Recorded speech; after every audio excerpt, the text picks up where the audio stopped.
If you want to battle a friend in Pokemon TCG Pocket, here's a step-by-step guide how to do it.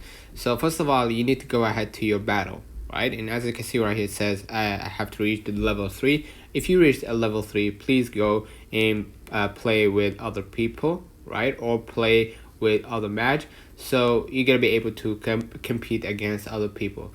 So battling a friend in Pocket isn't simple as heading to your friends list and inviting them to a battle, right? Like this, for example, right? You're gonna see right here your friends. If you don't have a lot of friends, it's gonna be hard for you to battle a specific friend on on your TCG Pocket. So you need to go ahead and battle, right?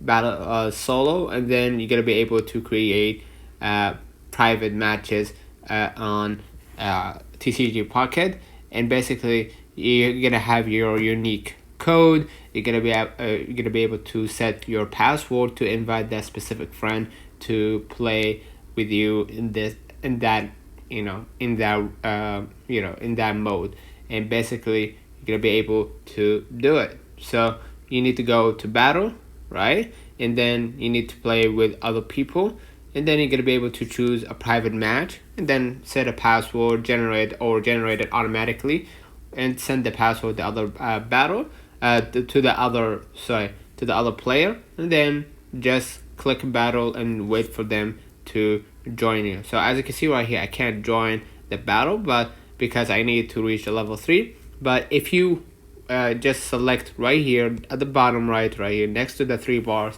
you're gonna be able to create a private game, and basically you're gonna be able to play versus, which is like play versus another player, and then you can play a random match or play a private match. And once you select that private match, you're gonna be able to set it automatically, or set a password and send it to the friend so he can or she can play with you. So let me know in the comments if this video helped you. Don't forget to like and subscribe, and thank you for watching.